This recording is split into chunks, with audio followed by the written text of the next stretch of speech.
disampaikan. Tapi kalau misalnya secara pandangan demokrasi Bang, dengan adanya pelaporan seperti itu gimana Bang? Apalagi pengancaman, pelaporan, ada intimidasi dan lain-lain. Wah, udah payah. Harusnya kan sebuah kebijakan itu dampaknya harus dilihat, terus penanggulangannya harus bagaimana. Enggak cuma misalkan gusur, tapi kita nggak pernah tahu dampaknya. Warga yang kita gusur ini bakal tinggal di mana? Apakah mereka cukup penghasilannya buat beli rumah baru? Apakah mereka cukup minimal buat kontrak, minimal ada tempat tinggal? Bukan berarti kita itu kontra melawan pemerintahan. Terus terkait Patur itu, Ketua Instrasra itu pernah statement kalau nggak salah. Kenapa dilakban itu? Kenapa ditutup matanya? Oke, selamat malam. Ketemu lagi bersama kita di Menjaga Waras. Kali ini Menjaga Waras menghadirkan orang asli Kabupaten Bekasi, yaitu Bang Naseh.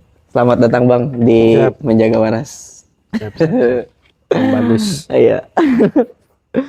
Jadi di pertemuan kali ini mungkin kita akan banyak berdiskusi mengenai Kabupaten Bekasi. Cerita proses Abang selama dari Abang SD dan lain sebagainya, prosesnya itu kayak gimana? Kalau SD masih di Karangpatri di Pebayuran. Karangpatri 02 tepatnya, SD Karangpatri 02. Terus SMP itu gue di MTS, Madrasah Sanawiyah, itu di Sukatani, Kecamatan Sukatani. Udah bergeser sedikit di Sukatani, beda kecamatan dah, nyari suasana baru. Ya, dari Pebayuran tuh. Dari Pebayuran pindah kecamatan ke MTS Darussaada Unggulan di Sukatani, belakang Pasar Bancong. Kalau orang bilang Pasar Bancong. SMA masih di Sukatani, Seman 1 Sukatani, lulus. Kalau awal itu pertama SMA di 1 Sukakarya. Berarti Abang pindah 2 kali? Pindah sekali. Pertama di SMA 1 Sukakarya. 1 semester itu pindah ke Seman 1 Sukatani. Nah, kuliah selesai di Pancasakti.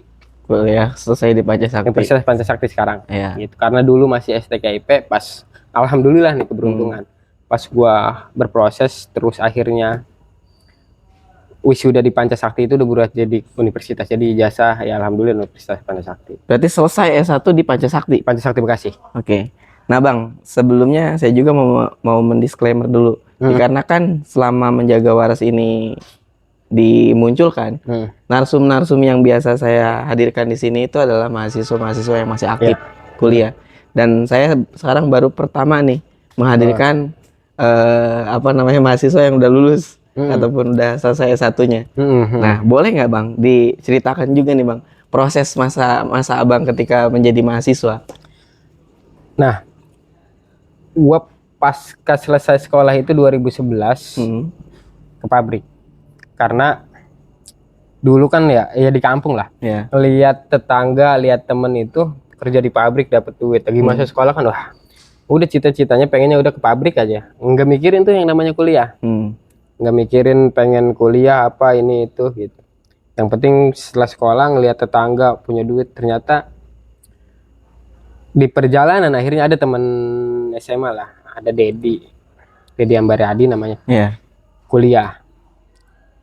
Nah, ada masuk tergabung di organisasi lah. Nggak apa-apa disebutin nggak apa-apa nih? Nggak apa-apa. Di PMI lah.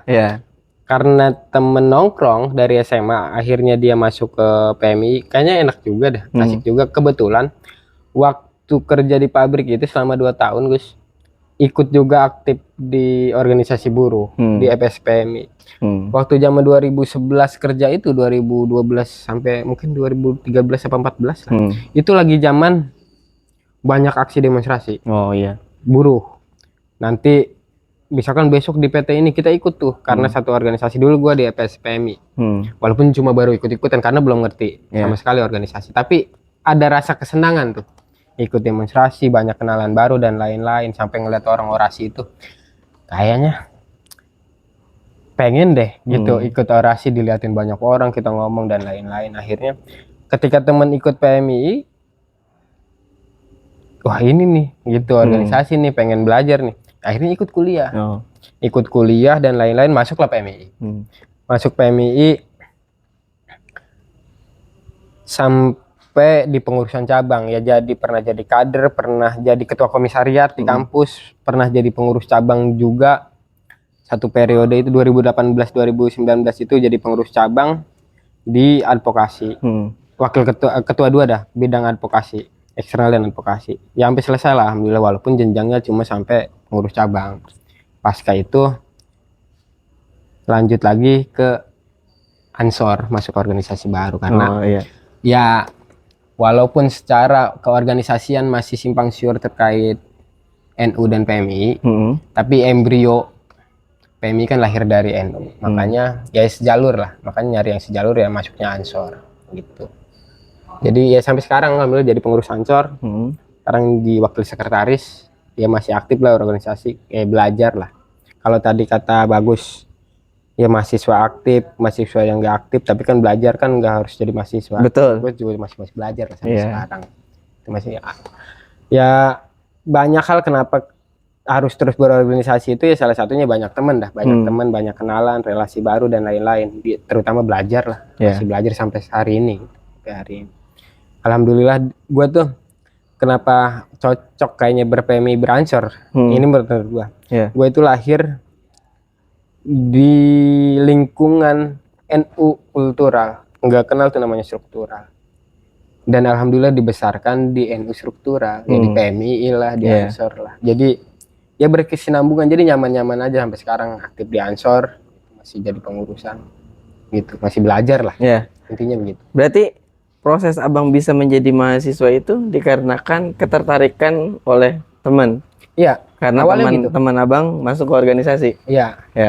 Terus selama proses abang di organisasi, apa saja sih bang pencapaian abang ketika menjadi mahasiswa dan berorganisasi pula? Selain menjadi ketua komisariat di kampus, nah abang prosesnya itu kayak gimana bang? Maksudnya tuh apa sih yang dihasilkan dari organisasi, khususnya di organisasi eksternal ini? Nah, di PMI itu, ya tadi saya bilang, saya sampai pengurus cabang. Kalau pencapaian kita juga bingung, capaiannya itu capaian di mana?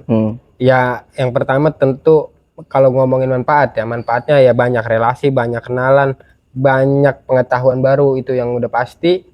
Sampai hari ini pun ya PMI, gua kebetulan jadi Mabincab, Majelis Pembina Cabang lah di PMI, masih masuk di jajaran Mabincab. Kalau capaian bingung deh capaian. Tapi kalau aktif di luar, ketika selesai berPMI, ya ikut Karang Taruna karena belajar dari PMI, atau ikut pernah juga kita advokasi warga Pilar, tergabung di konsorsium pembela warga Pilar.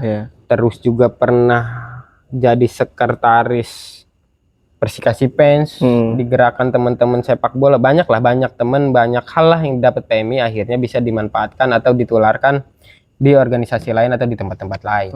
Gitu. Menjaring di organisasi-organisasi lain gitu ya bang ya? Terus pasca PMI juga akhirnya ngebentuk namanya Forum Dialektika Bekasi yang sampai hari ini ada. Kebetulan, Forum Dialektika Bekasi? Ya, Pordiksi lah.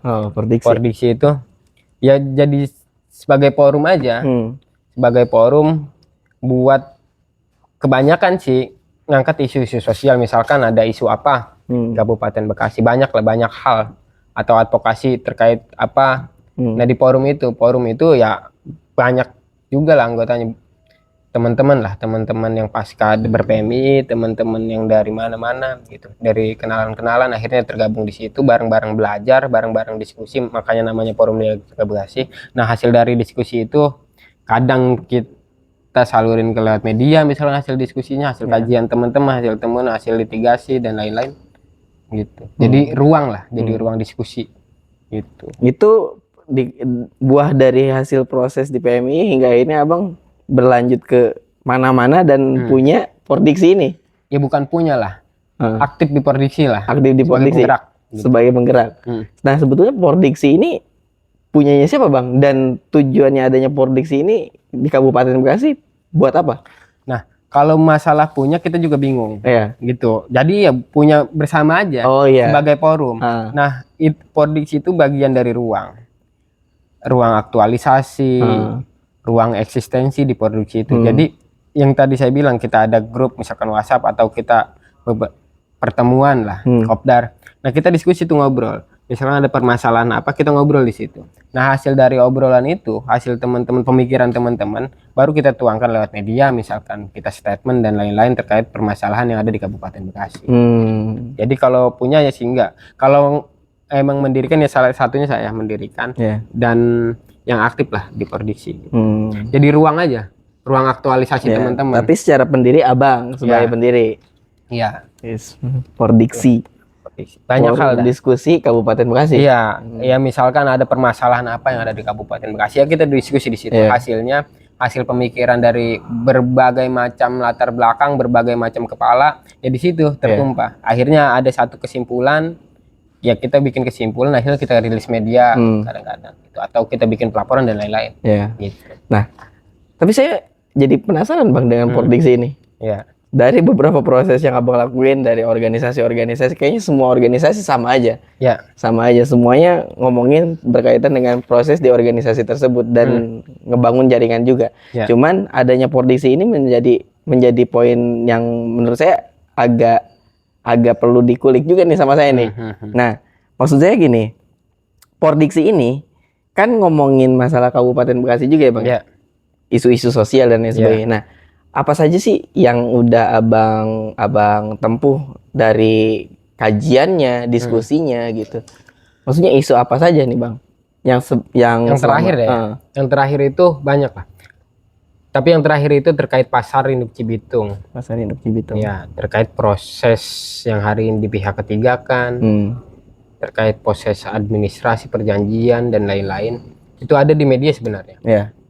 Kita di Pordiksi itu banyak diskusi dan banyak banyak waktu juga terkait Pasar Induk Cibitung. Kita pernah aksi demonstrasi bareng warga-warga pasar dan lain-lain untuk protes terkait kebijakan pemerintah Kabupaten Bekasi yang memihak ketigakan Pasar Induk Cibitung. Kita tidak permasalahkan itu, memang kita butuh postur anggaran dan lain-lain mungkin tidak mencukupi, tapi prosesnya harus ditempuh dengan baik, tidak merugikan siapapun. Nah, anggapan kita hasil dari diskusi dan kajian teman-teman itu ada proses administrasi yang kurang bagus atau menyalahi aturan. Kita punya perjanjian misalkan pihak ketiga dan pihak pengembang dan pemerintah Kabupaten Bekasi memenuhi syarat ini A, B, C, D dan lain-lain, ternyata tidak dipenuhi. Sementara itu kan pihak pengembang itu akan melola pasar selama 30 tahun. Gitu. Harusnya pihak pengembang itu sebelum menerima atau memanfaatkan lahan daerah harusnya memenuhi persyaratan yang sudah dibuat. Dan sampai hari ini saya kira belum. Sampai hari ini ya. Berarti belum selesai Bang? Nah, yang kita kecewakan itu kenapa ketika persyaratan yang sudah ada, perjanjian yang sudah dibuat itu belum dipenuhi persyaratannya, tapi pengelolaannya sudah diberikan ke pihak pengembang. Itu yang kita kecewakan. Gitu. Sampai hari ini kayaknya belum selesai. Masih banyak hal yang perlu dibenahi lah. Gitu. Salah satunya itu yang kita soroti kemarin. Terus yang terakhir sekarang, yang baru-baru ini nih, pengangkatan dirus. Pengangkatan dirus PDAM yang kita anggap sama lah prosesnya. Ini proses administratif. Ada pengangkatan salah satu direksi yang kami nilai itu tidak memenuhi peraturan yang berlaku lah, tidak mengikuti. Memang kuasa pemegang modal itu punya hak prerogatif terkait pengangkatan salah satu dirus misalkan di di Tirta Bagi Saya di BUMD lah, BUMD. Tapi harus juga mengikuti peraturan yang berlaku. Nah, ini enggak, banyak hal yang masih mengganjal lah terkait batas usia, terkait jenjang pendidikan. Nah, hasil teman-teman kajian itu tidak memenuhi syarat. Nah, itu yang kita tempuh. Kita surah laporan terakhir itu ke ombudsman dan lain-lain. Kita juga hasil kajian kita tuangkan ke apa media lah Iya. teman-teman. Ya, Tapi gitu untuk prosesnya. yang pengangkatan diri sini, yang mengangkatnya itu siapa bang? Bupati, Bupati. karena KPM kuasa pemegang Bupati modal. Kabupaten Bekasi. Iya, memang itu jadi hak prerogatif bupati diatur di undang-undang, tapi selain itu ada aturan-aturan juga yang lain yang harus dipenuhi terkait kualifikasi, spesifikasi dan lain-lain lah. Ya, direksi misalkan harus berusia 35 tahun, jenjang pendidikan harus S1, tidak aktif di partai politik. Nah, hasil teman-teman kajian itu tidak terpenuhi syarat-syarat itu. Ya kita sih terindikasi cacat formil dah. Makanya kita laporkan, kita tempuh jalur itu. Itu ombudsman lah salah satunya. Dan banyak lah. Bukan cuma Pordiksi sebenarnya yang menyoroti hal itu, banyak. Ini kan apa ya, bagian dari rasa cinta kita lah terhadap Kabupaten Bekasi, terhadap pimpinan kita Bupati Bekasi. Ya cinta itu kan nggak harus mendukung semua kebijakan. Orang mendukung kebijakan, semua kebijakan itu harus dilihat dulu kebijakannya bener apa enggak.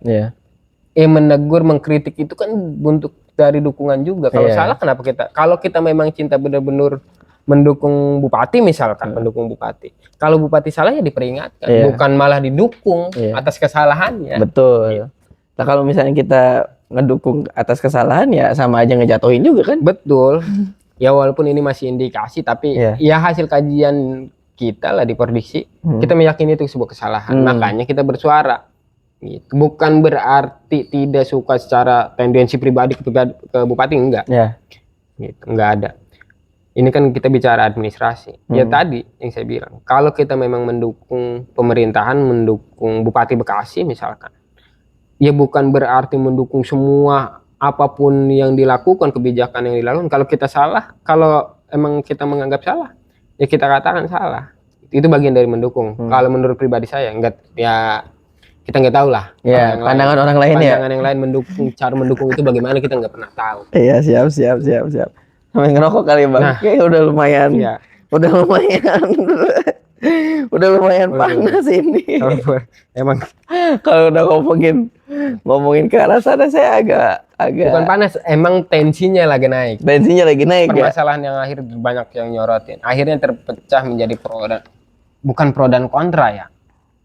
Ya itu kan bentuk rasa cinta menunjukkannya bagaimana. Bukan berarti kita itu kontra melawan pemerintahan terkait tidak mendukung kebijakan bupati terkait PDAM Tirta Bagasasi pengangkatan diri. Bukan.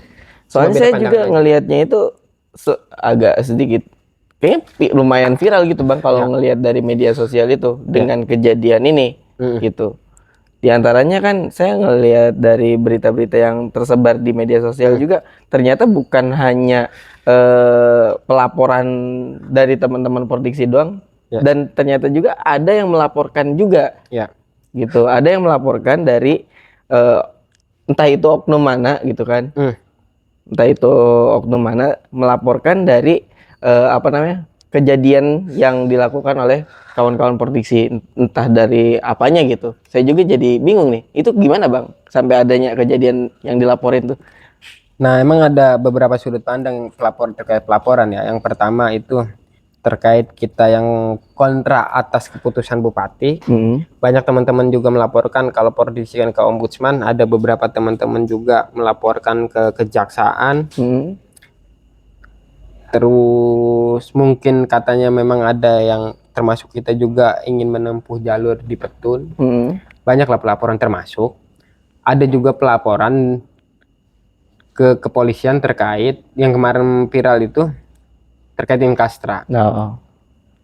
Kalau bicara organisasi memang beda, Pordiksi dan Inkastra, tapi terkait spirit perjuangan, terkait pandangan permasalahan yang terakhir ini yang terkait pengangkatan direksi itu sama Pordiksi. Nah, terakhir itu yang saya dengar ada pelaporan ke kepolisian atas beredarnya pamflet aksi lah. Kemarin aksinya tetap berjalan kok. Bahkan ada 2 kali aksi tuh hari itu. Gitu. Berjalan lancar alhamdulillah. Teman-teman membuat pamflet aksi, tapi pamfletnya itu kalau nggak salah ditutup mata bupati, wakil bupati sama direksi yang diangkat itu yang jadi permasalahan itu. Nah itu ramai, ada relawan dari bupati yang melaporkan. Relawan dari bupati yang Iya, melaporkan. relawan bupati melaporkan terkait pamflet tersebut. Hmm. Tersinggung atau bagaimana kita kurang paham, dari keduanya bagaimana kita juga kurang paham terkait itu. Ya sah-sah saja sebenarnya melaporkan dan lain-lain, dan polisi pun ya berhak menerima laporan dari masyarakat kan. Itu kita sih ya melihatnya ya wajar-wajar aja. Gitu terkait. Cuman yang agak disoroti ini, kenapa pelaporannya itu masalah desain gitu bang? Kalau misalkan secara ini kan setahu saya desain itu hak berekspresi ya bang ya? Nah mungkin ya perspektif pelapor ya. Perspektif pelapor itu yang saya dengar juga dari beberapa curhatan pelapor, mungkin di media juga banyak. Bahwa teman-teman Inkastra itu dengan mencoreng atau melakban lah bahasanya, melakban hitam itu disensor lah. Iya, menyensor mata bupati lah, karena bupati yang relawan bupati yang bergerak melaporkan. Menurut relawan itu katanya itu bagian dari penghinaan karena dulu identik dengan kejahatan, dengan pelaku kejahatan. Nah, ketersinggungannya mungkin di situ, walaupun ya banyak perspektif lah terkait itu. Itu kan masing-masing pengetahuan ya. Dan kita bisa diambil dari satu sudut pandang. Betul. Kita ya tinggal cari literatur sejarahnya kenapa para pelaku kejahatan itu dilakban dulu. Kan kita ada lah, kita baca literatur sejarah. Kalau yang saya tahu, kenapa kemudian pelaku kejahatan itu disensor, diblur atau bahkan dilakban itu karena melindungi hak asasi pelaku kejahatan. Itu baik tujuannya sebenarnya. Tujuannya baik. Karena belum menjadi tersangka misalkan. Atau melindungi identitas. Tujuannya baik sebenarnya pelakbanan mata itu. Gitu. Sebenarnya tujuan baik, nggak tahu tersinggungnya cuma identik pelaku kejahatan, mungkin begitu sampai di situ. Tapi ketika kita baca literatur sejarahnya, ya tujuannya malah melindungi. Gitu. Terus Patur itu, ketua Inkastra itu pernah statement kalau nggak salah. Kenapa dilakban itu? Kenapa ditutup matanya? Karena teman-teman menganggap bahwa Bupati Bekasi terkait persoalan ini tutup mata, tidak melihat aturan dan lain-lain. Itu kan ya tujuannya itu. Mungkin ditangkapnya lain, walaupun literatur sejarah tadi yang saya bilang. Tujuannya sebenarnya bagus buat melindungi hak asasi manusia, buat melindungi identitas para pelaku kejahatan. Kan bagus tujuannya sebenarnya. Itu ya. Tapi terkait pelaporan ya sah-sah saja. Itu kan demokrasi lah. Kita harus jaga itu betul, harus jaga betul. Walaupun ada banyak komentar, banyak kritik boleh, kita nggak anti kritik dan lain-lain. Kritik itu harus konstruktif, nggak boleh destruktif. Terkait banyaklah komentar itu mengomentari Inkastra terkait ini. Kalau menurut saya itu kan sudut pandang. Kalau yang melihat cuma kulitnya, akhirnya melihatnya destruktif. Karena cuma melihat kulit, melihat pamfletnya. Coba dong lihat apa yang disampaikan teman-teman. Gitu. Makanya ya itu sudut pandang. Tinggal berarti kan kalau orang yang ngomong kritik itu destruktif, kritik teman-teman Inkastra, saya rasa ya mereka hanya melihat dari kulit. Melihat hanya pamflet, melihat kesalahan dan lain-lain, tapi tidak pernah melihat apa yang disampaikan. Apa penyampaiannya terkait peraturan itu kan jelas, teman-teman selalu menyampaikan aturannya, dasarnya, dasar hukumnya dan lain-lain. Itu jelas. Menurut saya konstruktif apa yang disampaikan. Tapi kalau misalnya secara pandangan demokrasi bang, dengan adanya pelaporan seperti itu gimana bang? Ya sah-sah saja, cuma saya melihatnya miris. Mirisnya gimana nih? Mirisnya begini. Ketika teman-teman melakukan sebuah kritik, itu ada upaya terkait pelaporan, ada upaya, bahkan ada upaya tandingan, aksi demonstrasi. Aksi demonstrasi. Ada upaya itu. Saya rasa. Jadi mahasiswa mau pada aksi demonstrasi di depan gedung Pemda, tapi ada golongan lain, ada kelompok lain yang melawan aksi itu. Waduh. Ya tandingan lah. Ya walaupun alasannya ya terserah lah alasannya bagaimana, tapi itu tandingan. Saya lihat kok begini ya. Gitu deh di kita. Maksud saya apapun yang disampaikan teman-teman itu jadi sebuah masukan. Ya terutama buat bupati lah. Ya diterima saja. Tinggal apa yang memang bagus. Kan teman-teman selalu ngomongin aturannya jelas. Ya harusnya diterima. Gitu, harus menerima itu. Jangan malah seolah-olah mau membenturkan. Walaupun ya mungkin bupati enggak instruksi dan lain-lain, tapi ada upaya itu yang saya lihat. Ada upaya pembenturan teman-teman, apalagi pengancaman, pelaporan, ada intimidasi dan lain-lain. Wah, udah payah. Saya kira sudah tidak zaman gitu. Hal-hal yang begitu udah nggak zaman dan dianggap, saya yakin teman-teman malah lebih kencang bersuara terkait itu. Kencang bersuaranya maksudnya gimana nih Bang? Ya malah masih bersuara karena itu akhirnya menyinggung perasaan teman-teman yang lain, termasuk saya. Ya Patur dilaporkan Kastra kemarin aksi tandingan, akhirnya kan teman-teman Pordiksi diskusi lagi. Terus kita bagaimana? Nah kalau kita harus berhenti di titik ini, ke depan bagaimana? Gitu Kabupaten Bekasi terkait ruang-ruang demokrasi, ruang-ruang kritik, menutup. Berarti kalau misalnya nggak bagus buat apa ya, ruang-ruang demokrasi di kita nggak bagus. Kalau misalnya ada pandangan dari Abang seperti itu, seakan-akan ruang-ruang demokrasi di Kabupaten Bekasi ini sedikit ada, iyalah, ada ancaman. Wow. Mungkin bahasanya yang kita juga nggak paham tujuannya apa, tapi saya yakin ini bagian dari upaya-upaya apa ya, membatasi ruang teman-teman untuk berekspresi. Apalagi pelaporan dan lain-lain, kepolisian. Itu bagian dari upaya itu. Kalau yang saya lihat ya, kita nggak pernah tahu pandangan yang lain bagaimana. Tapi yang saya lihat ya lucu aja, gitu lucu. Dimana di daerah-daerah lain itu pemerintahan itu udah mulai terbuka bagi ruang publik, bahkan melibatkan publik itu terkait kebijakan dan lain-lain. Sementara di kita kebijakannya tertutup, ketika dikritik dibenturkan.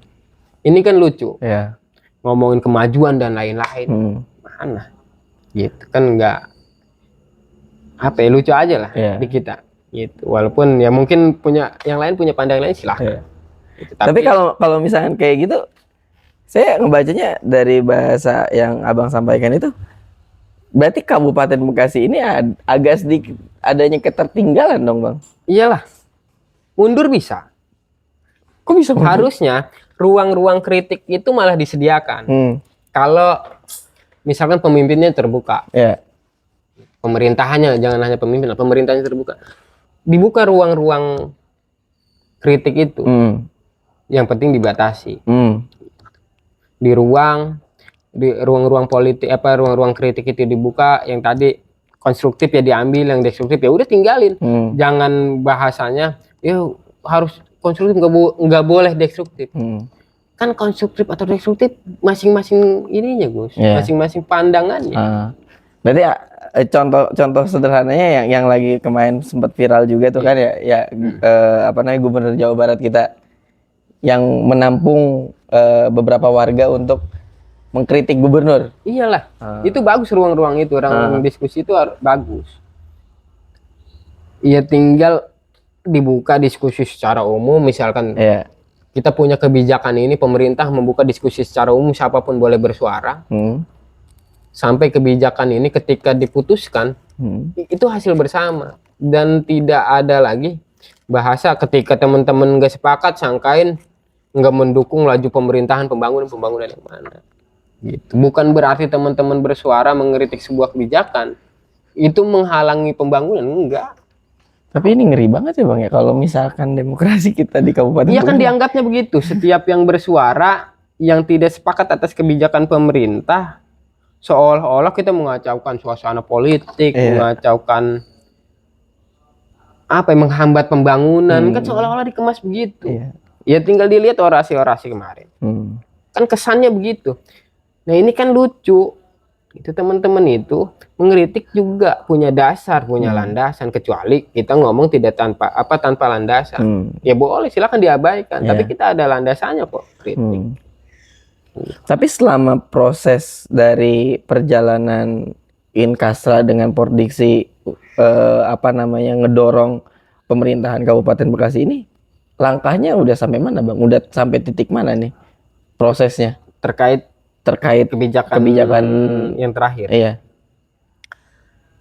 Maksudnya ada respon nggak sih dari Bupati sendiri? Ya kita nggak paham kalau terkait respon. Yang penting kan kita mau menyuarakan apa yang memang hasil dari suara teman-teman lah, kajian teman-teman, hasil diskusi teman-teman, ya kita tetap tempuh. Yang pertama kita suarakan ke media, terus jalur administratif juga kita tempuh. Bahkan teman-teman PMI kemarin melaporkan ke kejaksaan terkait abuse of power. Sebenarnya kan ini bukan hanya kita, banyak elemen lah yang bergerak dan bersuara. Bukan masalah kepentingan Pordiksi, Inkastra, PMI atau yang lain. Yang lain juga banyak. Yang lain banyak. Kalau respon Bupati kita nggak pernah tahu. Nah, memang ada beberapa jalur yang kita tempuh, termasuk ombudsman, ke kejaksaan, udah kita laporkan. Tinggal mungkin secara administratif, karena ini kita anggap pelanggaran, salah satunya pelanggaran administratif yang kental itu, ya kita ke Petun. Gitu. Teman-teman Pordiksi juga sudah komunikasi ke teman-teman yang memang lembaga-lembaga atau teman-teman organisasi yang bergerak, ya kita diskusi lah mana yang kita tempuh gitu. Kalau teman-teman Pordiksi memang ada kemungkinan besar ke Petun terkait administratif, pelanggaran administratif. Nah, itu kan kita di Kabupaten Bekasi ini baru ngomongin masalah hak demokrasinya ya Bang ya. Nah, kalau misalnya berbicara di pendidikan ya Bang, di pendidikan Kabupaten Bekasi ini kayak gimana Bang? Kalau ngelihat dari masyarakatnya gitu ya, saya menilainya itu kan dari masyarakat, berarti kan itu kan adalah sebuah forum masyarakat yang tidak sepakat dengan pemahaman mahasiswa nih. Nah, itu gimana tuh Bang secara pendidikannya di Kabupaten Bekasi sendiri? Kita sih kalau ngomongin pendidikan gampang sih lihatnya. Misalkan kita nggak pernah punya dari dulu itu kampus negeri, itu aja dulu gitu. Jadi apa ya, Kabupaten Bekasi ini PAD kan lumayan besar lah dibanding daerah-daerah yang lain. Tapi sampai hari ini kan kita belum pernah punya kampus negeri, walaupun kebijakannya mungkin di mana di pusat dan lain-lain. Tapi kan harus ada kemauan sendiri dari daerah.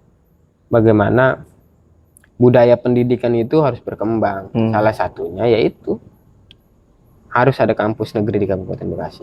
Harus ada kampus negeri. Harus ada dorongan itu, ada kemauan itulah, ada progres atau proses untuk, mungkin nggak bisa kayak balik tangan lah, tapi harus ada political will dari Bupati Bekasi, dari pimpinan Bekasi ataupun dari DPRD.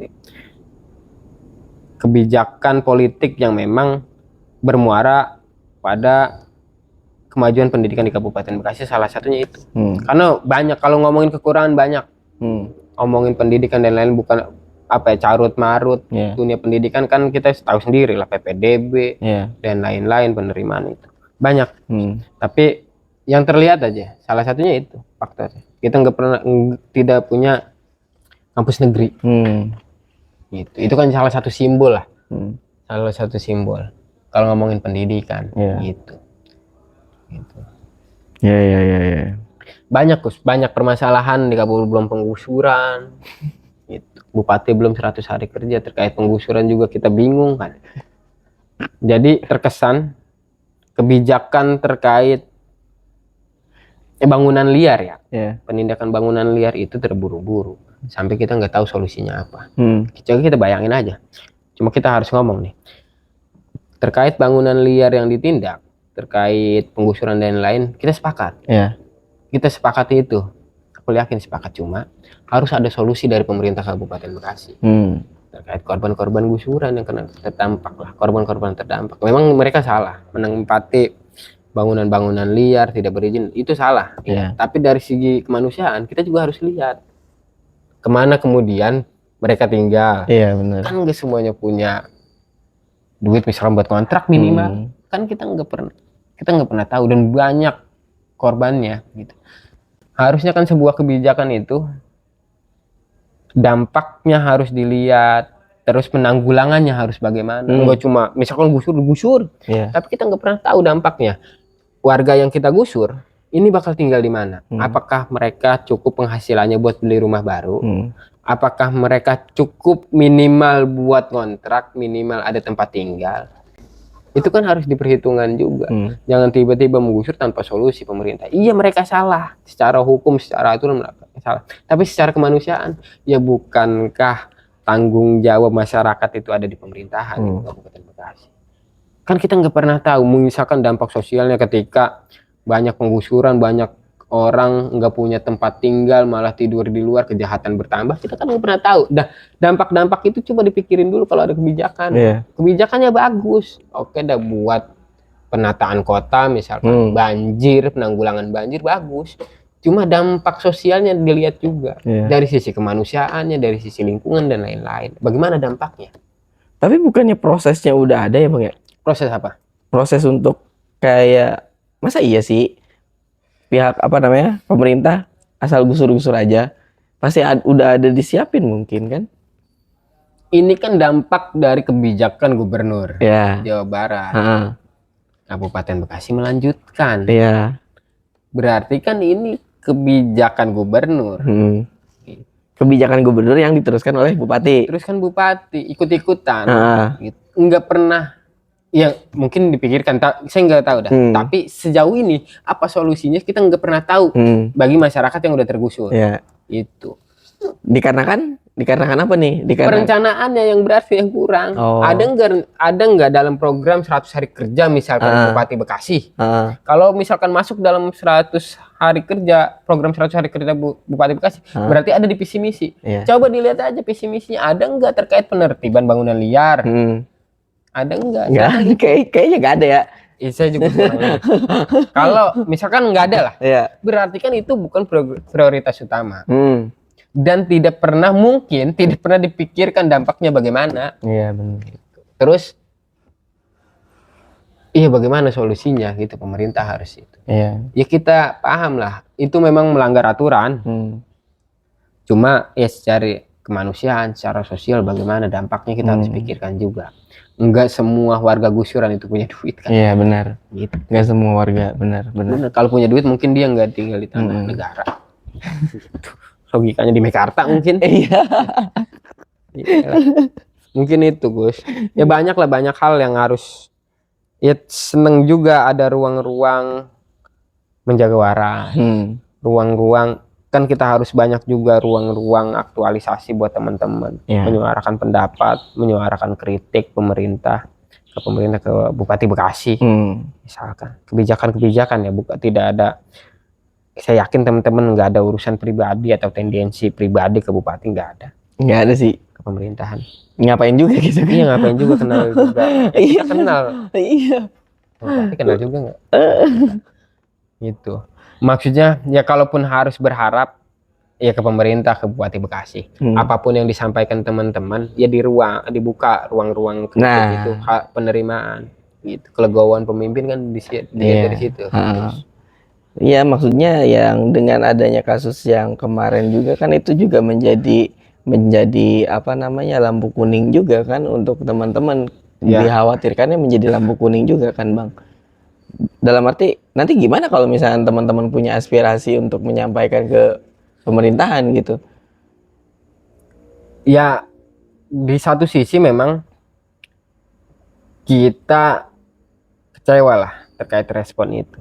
Tapi di sisi lain saya yakin kok teman-teman punya pendirian teguh terkait kritik kebijakan, mengawal kebijakan Bupati Bekasi.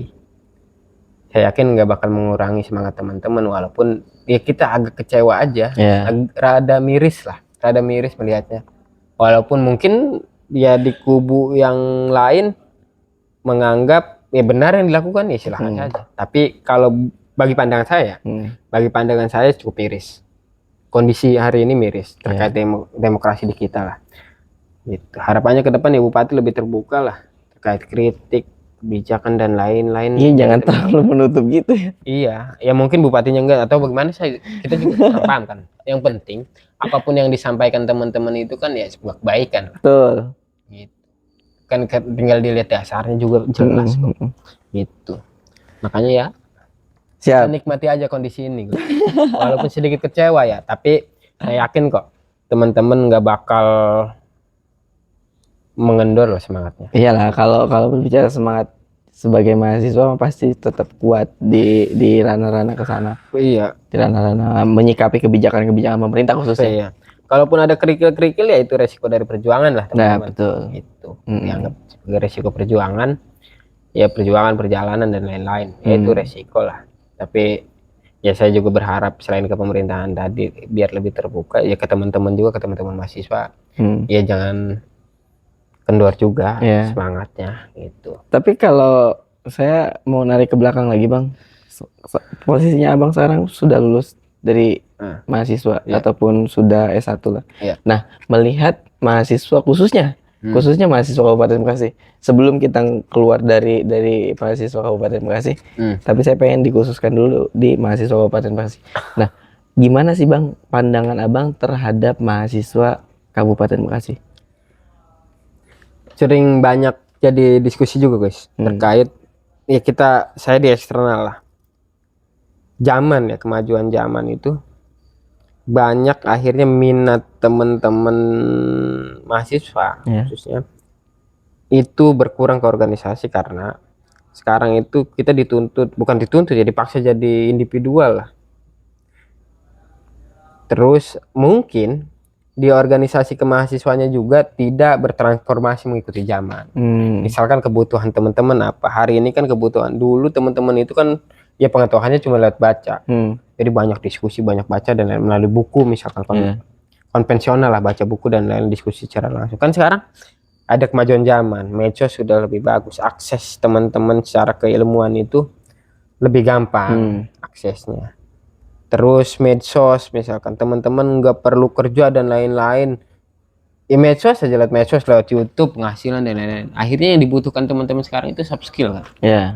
Nah tinggal bagaimana kita di organisasi kampus lah menawarkan itu. Nah jangan-jangan bukan mahasiswanya yang nggak mau berorganisasi, jangan-jangan kitanya sebagai organisasi yang tidak bisa mengikuti kemajuan zaman atau kemauan zaman. Itu kan yang perlu kita pikir, karena degradasi secara kuantitas pengkaderan keorganisasian di mahasiswa mungkin secara nasional menurun, mungkin ya. Mungkin menurun karena itu mungkin teman-teman di organisasinya sendiri yang kurang bisa menerima kemajuan zaman. Itu kan sebagai otokritik buat teman-teman ya. Siap. Ruang-ruang diskusi ya, mungkin kita yang kurang fasilitasi teman-teman buat berekspresi misalkan sesuai minat dan bakat, ya tinggal banyak pelatihan secara individu. Mungkin itu sih.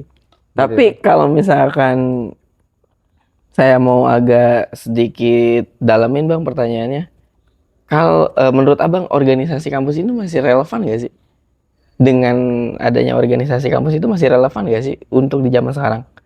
Ya masih tetap. Kenapa bisa disebut masih relevan? Yang pertama begini, kebutuhan ya sebenarnya saya juga bingung membandingkan saya dan hari ini, kita kan nggak pernah tahu. Kalau dulu saya kan ya itu kebutuhan karena relasi dan lain-lain. Ya organisasi eksternal juga kan penting, kenapa? Karena teman-teman jadi lebih gampang membuka akses, misalkan bisa bertemu dengan orang banyak walaupun di medsos bisa ya. Hari ini kan menjadi tantangan. Nah secara pengetahuan juga karena banyak teman, banyak relasi, akhirnya lebih enak aja, lebih luas lah berorganisasi. Walaupun secara pembelajaran yang saya bilang tadi, teman-teman tinggal duduk aja sekarang belajar udah bisa kok lewat medsos, tinggal bagaimana memanfaatkan gadget lah. Tapi tetap relevan, kalau menurut saya masih tetap relevan. Tapi gini Bang, sekarang kan udah ada program dari Kampus Merdeka lewat adanya program pertukaran pelajar. Kalau misalnya tadi Abang bahasanya jaringan atau mendapatkan pertekawanan, itu kan lewat pertukaran pelajar itu Seberapa besar peluang pertukaran pelajar? Nah itu kebijakannya beda lagi tuh. Iya, seberapa besar? Gitu. Kan belum tentu bisa semua ikuti program itu karena terbatas. Nah, organisasi kan tinggal kemauan kita sebagai mahasiswa. Anggap aja pelajaran tambahan dan ekstrakurikuler di organisasi. Kita mungkin di kampus, misalkan saya pendidikan, saya cuma belajar pendidikan tuh di kampus, di ruang kampus. Cuma kalau di organisasi ekstra kampus misalkan, kan bisa kita ketemu orang banyak dari berbagai macam keilmuan, bahkan berbagai macam daerah, berbagai macam kampus. Itu kan jadi nilai tambah sendiri buat kita pribadi. Gitu. Tinggal kemauan teman-teman. Relevan nggak relevan kan tinggal kebutuhan kita sebenarnya sebagai pribadi. Kalau kita nganggapnya kita masih mau belajar, masih butuh ruang-ruang buat aktualisasi kah, buat eksistensi kah, ya butuh organisasi ekstra kampus. Itu jadi ruang kawah candra di muka lah. Kawah candra di muka. Karena banyak kepala tadi latar belakang pendidikan, latar belakang daerah, latar belakang kampus, kita bisa bertemu di satu ruang, kan menjadi penambahan wawasan buat kita juga. Betul. Gitu. Ya masih relevan dah. Gitu, tinggal bagaimana organisasinya bisa mengikuti zaman, kemauan. Berarti tergantung organisasinya itu sendiri. Iyalah. Siap nggak nih dengan kalau dengan organisasinya perubahan? Tidak bisa menerima perubahan ya akhirnya nggak manfaat, akhirnya nggak relevan juga buat teman-teman yang mau masuk. Itu saya. Itu. Soalnya kayaknya saya ngelihat mahasiswa sekarang tuh Bang, ya mereka agak sedikit acuh sih dengan adanya organisasi. Iya. Kalau pandangan saya ya. Iya. Ya mungkin kita yang akhirnya menjadikan kita sendiri atau organisasi ekstra kampus itu nggak relevan. Karena tidak bisa menerima kemajuan zaman, mengikuti kemauan zaman dan lain-lain. Gitu. Lantas pesan apa dan saran apa untuk mahasiswa di Kabupaten Bekasi khususnya? Apa ya? Saya juga bingung. Kalau kita ngomongin terlalu jauh, akhirnya mengglorifikasikan mahasiswa yang dulu, misalkan 98 dan lain-lain. Iya, betul sih. Akhirnya kan begitu sekarang dijawabnya. Iya, benar. Saya bingung harapannya. Ya harapannya, ya teman-teman sebagai apa ya, orang-orang yang beruntung sampai jenjang pendidikan mahasiswa, ya ikut serta membangun Kabupaten Bekasi lah. Ya khususnya mahasiswa Kabupaten Bekasi lah. Ya ikut serta, ya entah ikut serta dalam berpartisipasi minimal dalam program-program pemerintahan, mendukung atau bahkan mengkritik. Ya harusnya sih dari ruang-ruang akademis sih. Ya harapannya ya mampu lebih tajam membaca lah. Yang namanya akademisi. Gitu Gus. Ya ikut sertalah dalam mengawal pemerintahan, kan mengawal nggak harus ikut campur di dalam pemerintahan gitu Gus. Di luar juga kan bisa dengan mengkritisi atau mengkoreksi setiap kebijakan-kebijakan yang keluar ketika memang dinilai orientasi kebijakannya tidak pro kepada masyarakat. Ketika memang ada kesalahan cacat prosedural menurut undang-undang.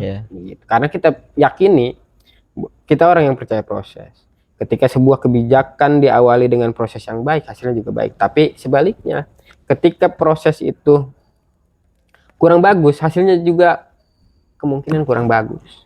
Nah itu yang kita tempuh. Kita pengen pembangunan berjalan secara lancar, gitu. Tidak terhambat akhirnya oleh hal-hal yang menurut saya harusnya sudah dipikirkan, misalkan terkait administratif, terkait yang lain-lain. Harus dipertimbangkan. Gitu. Kita mengkritik bukan menghambat pembangunan. Bukan teman-teman itu nggak ada lah ke situ. Itu mah hanya rem. Itu kan baru saran tuh. Pesannya apa nih? Pesan untuk mahasiswa Kabupaten Bekasi. Iya, manfaatkan waktu yang tadi saya bilang. Iya, enggak semua orang punya kesempatan sampai di jenjang situ, di kemahasiswaan. Ya manfaatkan waktu lah, manfaatnya minimal bermanfaat buat diri sendiri, gitu. Ya bermanfaat bagi keluarga dan masyarakat banyak kan lebih bagus sebenarnya. Tapi minimal bermanfaat aja buat diri sendiri dulu. Mungkin itu sih. Siap. Ya bagus-bagus bisa bermanfaat buat orang banyak. Misalnya ikut organisasi kampus dan lain-lain. Akhirnya bareng-bareng tuh bersuara. Gitu, bareng-bareng teman-teman yang masih hari ini aktif lah. Saya juga salut buat teman-teman ya, teman-teman Ikhlasr, teman-teman PMI, Gemini dan lain-lain yang masih eksis lah. Konsisten ya. Teman-teman HMI Cipayung lah, masih eksis, menjaga kewarasan. Asik. Menjaga Iya, kewarasan. menjaga kewarasan berpikir. Gitu. Banyak hal yang harus disikapi sebenarnya. Iya. Kebijakan-kebijakan bukan sekali lagi bukan berarti menghambat pembangunan gitu. Dan itu harus disingkirkan, pemikiran kolot itu harus disingkirkan jauh-jauh kalau menurut saya. Betul. Gitu. Setiap ada kritik itu akhirnya dianggap begitu, itu bagian dari kolonial gitu. Pemikiran-pemikiran tua. Iya, pemikiran-pemikiran kolonial. Ketika ada perpejuang kita dahulu yang rada cerdas sedikit menyuarakan pendapat gitu, dianggap jadi pemberontak gitu. Nah, udah nggak beres ya kalau diikuti, makanya teman-teman terus semangat Ya, siap. Terima kasih Bang. siap. Makasih udah mau datang ke Majaga Waras dan Siap, semoga Masih banyak. setiap apa yang Abang tadi berikan kepada audiens, kepada penonton Majaga Waras juga bisa bermanfaat, dan semoga ini pesan dan lain sebagainya itu juga bisa diserap oleh teman-teman penonton di sana. Terima kasih Bang. Siap, terima kasih banyak.